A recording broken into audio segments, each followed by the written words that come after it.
What actually happens to a person after they retire at 35? Not the version from the Financial Independence forums. The real version. 2 years in, when Tuesday looks identical to Saturday, and you cannot remember the last time anything was truly required of you. I used to think early retirement was a purely financial problem to solve. Accumulate enough, leave work, and life sorts itself out. Then I found a number I could not put down. People who retire before 40 report rates of depression and anxiety measurably higher than those who keep working into their 50s, not because their portfolios failed, but because of something operating underneath early retirement that almost nobody in the financial conversation addresses directly. There is something that changes when you retire at 35 that the spreadsheets never prepare you for.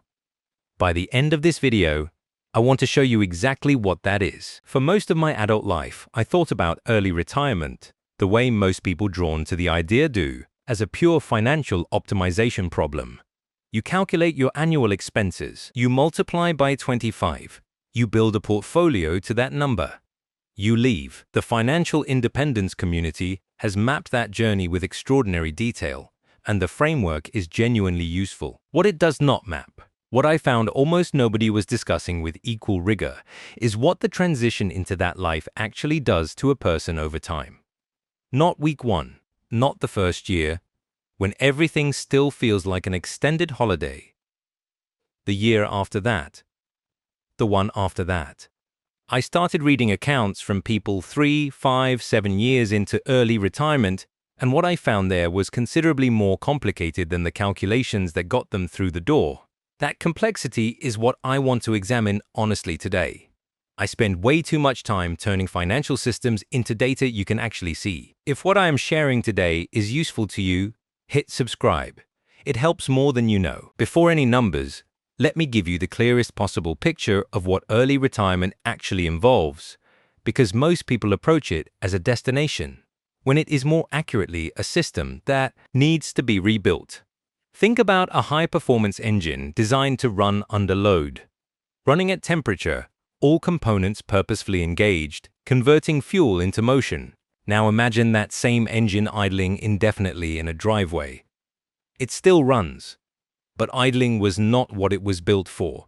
Over time, systems designed for purposeful use deteriorate without it. Human beings function in a remarkably similar way. We are built for directed effort toward meaningful goals. Work, in its broadest sense, not just employment, provides structure, social connection, identity, and daily purpose. When those things disappear at 35, they do not automatically get replaced by leisure. The gap between what work provided and what replaces it is the mechanism this video is about. That gap is real, it is measurable, and it is the part nobody is talking about clearly. Here is the data that reframed this for me. Researchers who studied people who achieved early retirement found a consistent pattern. The financial transition was, in most cases, manageable. The psychological transition was considerably harder. Nearly half of early retirees in one large survey reported they had not anticipated the degree to which they would miss the social structure that work provided. Not the work itself, but the daily contact, the shared purpose, the sense of contributing to something beyond personal consumption. When survey participants were asked to name the most difficult aspect of early retirement, financial concerns ranked third. Loss of identity ranked first. Loss of structured daily purpose ranked second. I found that ordering genuinely surprising the first time I saw it. The thing most people spend the most time preparing for. The money turned out to be the thing they struggled with least once they arrived. And what I found when I kept reading is the part that explains that ordering completely. The first mechanism is what I now think of as the identity vacuum, and it operates in ways that are entirely invisible until you are inside it. Think about what work actually provides beyond the salary. For most people, work answers several questions that human beings appear to need answered on a daily basis. What am I supposed to be doing right now? Where do I belong? Who needs me? What am I working toward? Work answers all of these automatically every weekday for decades, without the individual ever needing to consciously design the answers themselves. On the left, what work provides: daily structure, peer community, defined purpose, measurable contribution, professional identity. On the right, what replaces those things after early retirement by default?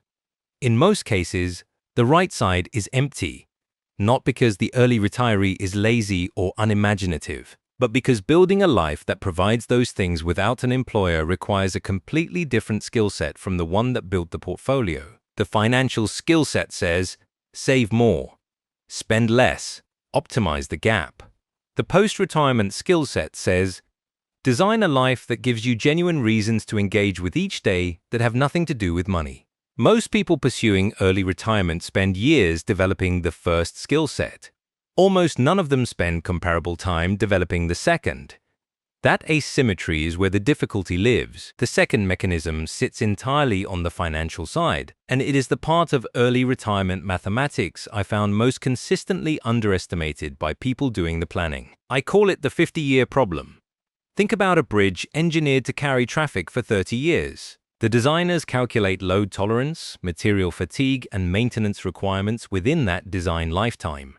Now imagine that same bridge needing to carry the same traffic for 50 years. The calculations that produced a sound 30-year bridge are not automatically sufficient for 50. Tolerances are tighter, maintenance requirements higher, and the probability of encountering something the original design did not account for grows with every additional year. A retirement portfolio designed to last 30 years and one designed to last 50 are mathematically different objects. The probability of the portfolio failing, meaning the money running out before the person does, more than doubles on a 50-year timeline.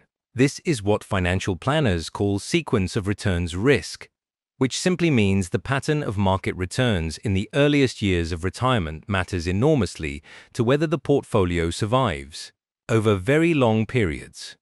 And it matters most acutely when the retirement starts at 35. Here are the actual figures.